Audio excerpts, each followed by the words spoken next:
सूरज चांद रहेगा, सरदार सुभाष ठाकुर रहेंगे, जीतेगा भी जीतेगा, सुभाष ठाकुर जीतेंगे, जीतेगा भाई जीतेगा, सुभाष ठाकुर जीतेंगे, जीतेगा भाई जीतेगा, सुभाष ठाकुर जीतेंगे। नारी शक्ति जिंदाबाद, जिंदाबाद जिंदाबाद नारी शक्ति जिंदाबाद, जिंदाबाद जिंदाबाद सर्व समाज पार्टी जिंदाबाद, एसएसटी पार्टी जिंदाबाद, एसएसपी पार्टी जिंदाबाद।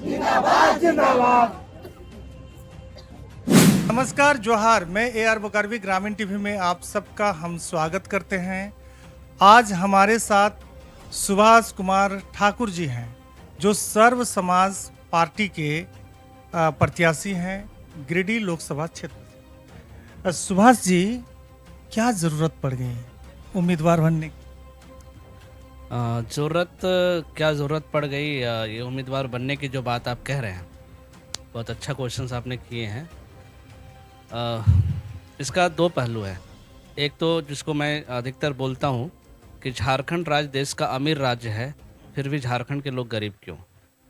इस सवाल का जवाब हमको जब तक नहीं मिलेगा, जब तक इस रास्ते को जो है हम खदेड़ते हुए चलेंगे, ताकि एक दिन हमको इसका जवाब मिल जाए कि भैया झारखंड राज्य अमीर होने के बावजूद झारखंड के लोग गरीब क्यों हैं। इस वजह से भी ज़रूरत पड़ गई है। दूसरा ज़रूरत, आज झारखंड का लगभग 23 साल हो चुका है झारखंड बिहार राज्य से अलग होते हुए, फिर भी जो विकास होना चाहिए वो विकास हमको कहीं दिख नहीं रहा है। मैं इसलिए कहा कि आपको ज़रूरत क्यों पड़ गई, क्योंकि आप एक अलग क्षेत्र के, लेकिन कई पार्टी के प्रत्याशी वहाँ पर हैं, उम्मीदवार हैं। क्या उन पार्टी से आप नाराज हैं? उनके कामकाज से नाराज हैं? नहीं, मैं किसी पार्टी के व्यक्ति से या किसी पार्टी के काम से हम नाराज नहीं हैं, क्योंकि हम उतना ज़्यादा अवलोकन करते जाएंगे ना तो फिर मेरा ज़िंदगी पार होता जाएगा। मुझे लगता है कि मैंने जिस क्षेत्र पे, जैसे कि मैं बोकारो से बिलोंग करता हूं, लेकिन गिरिडीह क्षेत्र के लिए जो है मैं कार्य कर रहा हूं या लोकसभा क्षेत्र का प्रत्याशी हूं, तो इसका वजह यह है कि गिरिडीह क्षेत्र का हमारे बोकारो से सटे हुए स्टार्ट हो जाता है। जो लोकसभा का क्षेत्र होता है सटे हुए स्टार्ट हो जाता है, जैसे कि बागमारा है, आपका बेरमो है, गोमिया है और डुमरी है। जब आप बोकारो से उस क्षेत्र की ओर जाएंगे तो आपको ऐसा अनुभव होगा कि वहाँ विकास कहीं दूर दूर तक दिखाई नहीं दे रहा है। वहाँ के जब सुदूर इलाके में जाएंगे तो वहाँ पर जो है महुआ का खुशबू जो है आपको मिलेगा, और अधिकतर लोग जो है बस शरीर का इस्तेमाल कर रहे हैं और जीवन यापन कर रहे हैं, लेकिन उसको क्या आगे करना चाहिए। यहाँ तक की बात है कि वहाँ के जितने भी लोग हैं, यानी अगर जैसे 100 एक गाँव में अगर 100 परिवार है, जिसमें से आप कम से कम 70 से 80 लोग जो है पलायन की अवस्था में देखेंगे। वो बाहर में जाके जो है रोजगार कर रहे हैं और अपने घर का भरण पोषण कर रहे हैं। और कभी कभी ऐसा होता है कि वहाँ से जो लोग जाते हैं, बाहर की ओर जाते हैं, उसके बाद वहाँ से वो जिंदा भी लौट के नहीं आते हैं। तो ऐसी स्थिति क्यों बनेगी? ऐसा स्थिति इसलिए बना हुआ है क्योंकि यहाँ का सिस्टम खराब है। अब हम दोष देने जाएंगे किसी पार्टी को या किसी व्यक्ति को तो हमको उचित नहीं लगता है, क्योंकि कार्य करने की क्षमता इंसान के अंदर अलग अलग होता है। हम अभी प्रत्याशी के रूप में हैं, लेकिन हम दोषारोपण करके किसी पब्लिक को भ्रामक शब्द को उसके माइंड में नहीं घुसाना चाहते। हम सीधा सीधा चाहते हैं कि हम क्या कर सकते हैं।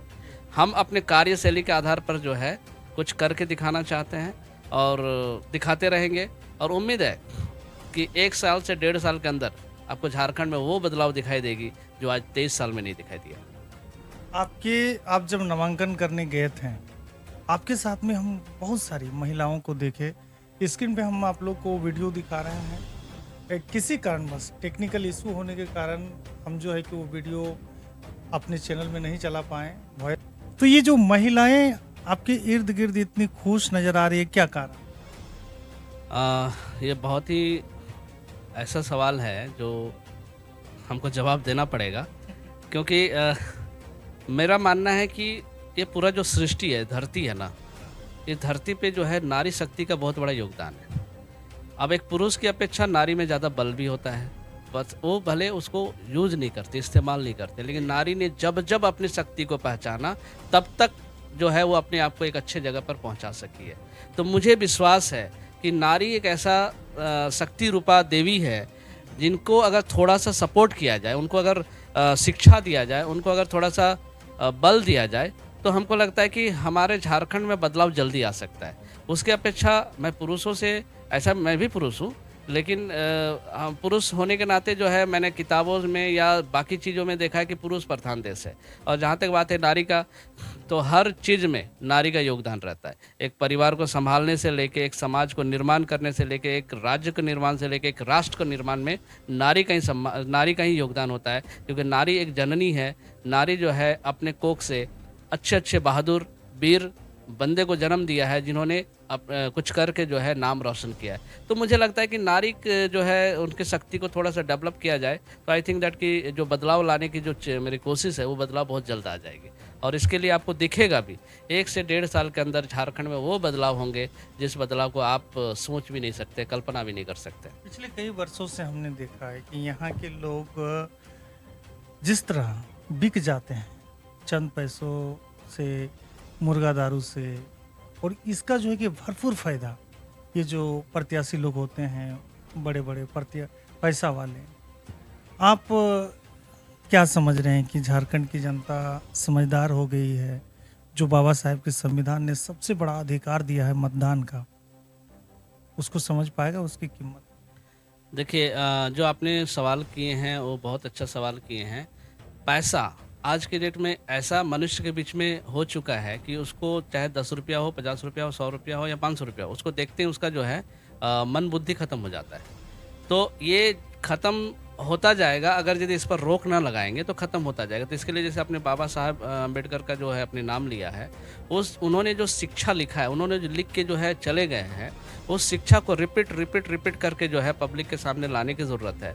और जहाँ तक मैं समझता हूँ कि सफलता का जो फॉर्मूला होता है, मेहनत लगन से लगातार अगर करते जाए तो ज़रूर बदलाव आएगा। पैसे जो है पीछे हट जाएंगे, दारू मुर्गे पीछे हट जाएंगे, क्योंकि महिलाएं दारू मुर्गे पर पसंद नहीं करती, वो तो पुरुष पसंद करते हैं। एक महिला को जब अच्छी शिक्षा दे दी जाएगी तो वो दारू मुर्गा का जो सिस्टम है ना, उस सिस्टम को बंद करते जाएगी, और बंद हो रही है। आप जिस क्षेत्र में जो हम कार्य कर रहे हैं उस क्षेत्र में मेरा किसी भी पार्टी का प्रत्याशी हमारे महिलाओं को खरीद के दिखा दे, किसी भी तरह का बड़ा बड़ा मुर्गा लेके जाके दिखा दे, 10-10 किलो 20-20 किलो खस्सी ले जाके दिखा दे, तो 5,000 दे दे, नहीं बिकेगी। वो चाहेगी 2-5 हज़ार की जगह उसको बोलेगी भैया 10 लाख रुपया दे दो, ताकि 5 साल तक हम निश्चिंत रहेंगे, जैसे आप निश्चिंत रहोगे। आप वोट लेके जीत जाओगे, उसके बाद 5 साल तक तो आप मजे मारोगे, तो कम से कम हमें तो मजे मारने दो, क्योंकि हमने ही पावर देके आपको जिताया।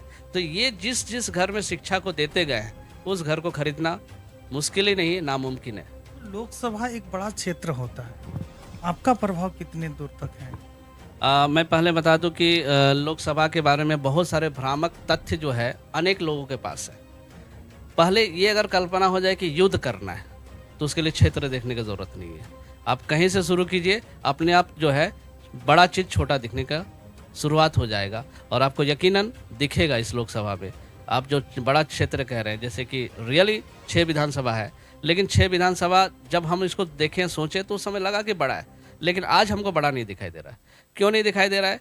क्योंकि एक सच्चा असोच अच्छा विचार के साथ अगर काम करेंगे तो वो विचार रात भर, यानी 24 घंटे का टाइमिंग होता है ना, वो 24 घंटे के अंदर जो है कितने लोगों तक पहुंच जा रहा है, ये हमको आज यकीन हुआ है, जिस वजह से आज आप खुद ही देखें।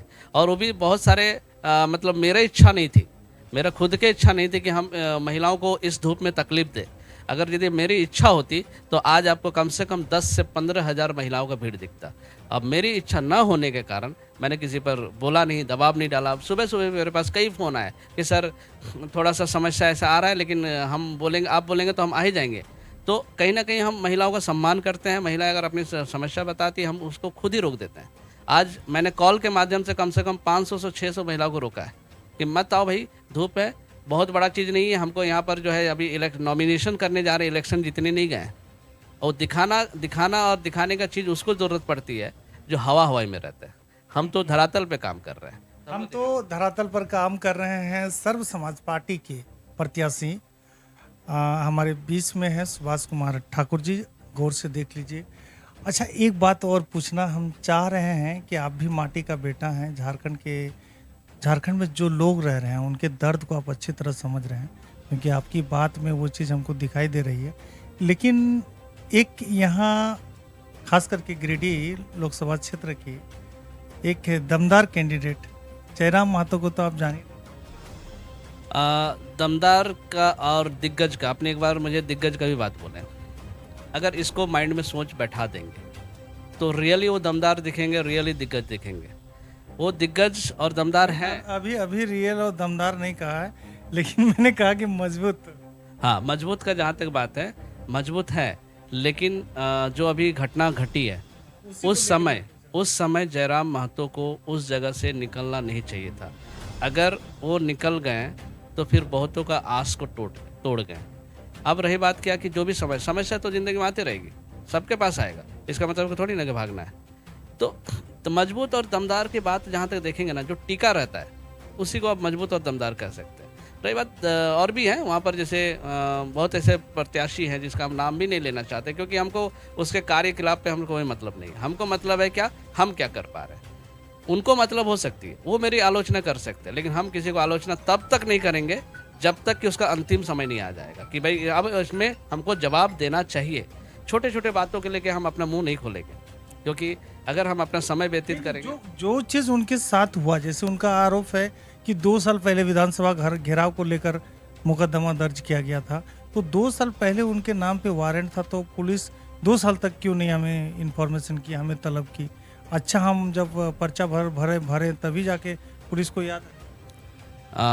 ये आपने सही कहा, लेकिन जब हम इस चीज़ में स्टार्ट किए, सोचे, विचार किए, तो फिर हमने कुछ लोगों से पूछा कि भाई झारखंड को डेवलपमेंट होने में क्या दिक्कत है। तो जैसे झारखंड के जयराम महतो जो है, उन्होंने झारखंड के अनेक लोगों को जगाया, झारखंड के अंदर के एक विश्वास को जगाया है, और जिस धारा से वो काम करते गए उस धारा से जो है शुरू से कुछ ना कुछ प्लानिंग उनके साथ होता गया होगा, जिस कारण से ये 2 साल वाली जो मामला है ना, अचानक उभर के आई, और उभर के आई नहीं होगी, उसे लाया गया होगा। अब वास्तविकता क्या हमें नहीं पता, लेकिन ऐसे अचानक होना मतलब एक कॉमन सेंस की बात है कि कोई भी व्यक्ति अगर देखेगा कि अचानक फोड़ा हो जाता है तो अचानक होता है क्या, उसका तो कहीं घाव ना कुछ तो रूप होना चाहिए ना। तो ये चीज़ें कहीं ना कहीं किसी न किसी का साजिश हो सकती है, और उस साजिश में जयराम महतो अपने बुद्धि का शायद इस्तेमाल नहीं कर पाए होंगे, और इस तरह का डिसीजंस लेके उनको किसी तरह मुसीबत खड़ी कर ली है। लेकिन अगर यदि खड़ी भी की है तो कोई बात नहीं, आगे जाके वो कुछ ना कुछ उपाय कर ही रहे होंगे। और अभी जैसे कि आज का न्यूज़ में भी देखें कि जो रांची का जो है उनका प्रत्याशी, उनको भी अरेस्ट, देवेंद्र नाथ, हाँ, अरेस्ट किया गया। तो कहीं ना कहीं कोई लोग नहीं चाहता है कि यहाँ पर जो झारखंड का जो माटी का बेटा हो वो आगे बढ़े। वो जीते या ना जीते तो ये तो अलग बात है, लेकिन वो जिस रास्ते पर जा रहे हैं उन्हें रोकना नहीं चाहिए। देखिए, जीते और ना जीते का अलग का बात है ना, ये डर कहीं ना कहीं किसी के दिल में तो हुआ होगा, तभी तो जाके जो है ऐसे घृण्य कृत का काम किए हैं, ऐसा प्रेशर देने का काम किए हैं। जीतना और हारने का बात वहाँ आता है जहाँ पर कुछ वर्क किया जाता है। बेचारा वो जो जयराम महतो इतना अच्छा भाषण दे के लोगों के अंदर जो है झारखंड के माटी के लेके जो है जागृत करने का कार्य किए, और इस कार्य से ही लोगों के अंदर इतना डर पैदा हो गया है कि उनको लिटिगेशंस या 2 साल 3 साल 5 साल का केसेस, क्या पता आए दिन आप ही लोग बताएंगे कि भैया 5 साल पहले जो है वो घर में जो है कुछ कर रहा था, उस समय उसके ऊपर केस लग गया। कुछ भी हो सकता है। ये मनुष्य के जो है ना, मनुष्य धरती का सबसे अलग तरह का जीव है मनुष्य, और ये मनुष्य के द्वारा कुछ भी हो सकता है। इसके जगह खरी सांप पाल लो या तो फिर क्या बोलते हैं नाग पाल लो, अच्छा है, लेकिन मनुष्य का जो काम है ना, ये भैया भगवान से परे। आप हमारे चैनल के माध्यम से क्या लोगों से कहना चाहिए?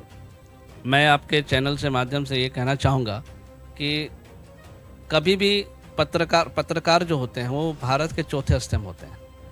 अगर पत्रकार अपना इस सिस्टम को, इस वैल्यू को अगर समझ के काम करेंगे और आप लोग सत्य को दिखाते चलेंगे, तो हमको लगता है कि बदलाव लाने में, बदलाव करने में हम सब युवाओं को सुविधा मिलेगा। मैं यही चाहूँगा कि आप हमेशा जो है सच के साथ रहते हुए, सच का दिखाते हुए लोगों को जो है जागृत करते रहें। ये थे सुभाष ठाकुर जी, जिन्होंने पूरी वास्तविकता बताई मीडिया की। और सच में अगर आप अच्छे और सच्चे खबर देखना चाहते हैं, सुनना चाहते हैं, समझना चाहते हैं, तो उसके लिए सोशल मीडिया है। मेन स्ट्रीम मीडिया पे कई लोग आरोप लगाते हैं, घर का टीवी 1 महीना देखना बंद कर दीजिए और सोशल मीडिया देखिए, तो आपको देश का वास्तविक, मतलब देश की वास्तविकता से आप रूबरू हो जाएंगे। फिलहाल ये वीडियो कैसा लगा, अच्छा लगा तो जोधा लाइक कमेंट के साथ में शेयर कीजिएगा और सर्व समाज पार्टी के सुभाष दा की बातों पर गौर करिएगा कि इन्होंने क्या कहा और क्या आप लोगों से कहना चाहता है। फिलहाल लेता हूँ विदा। जय झारखंड, जोहार झारखंड।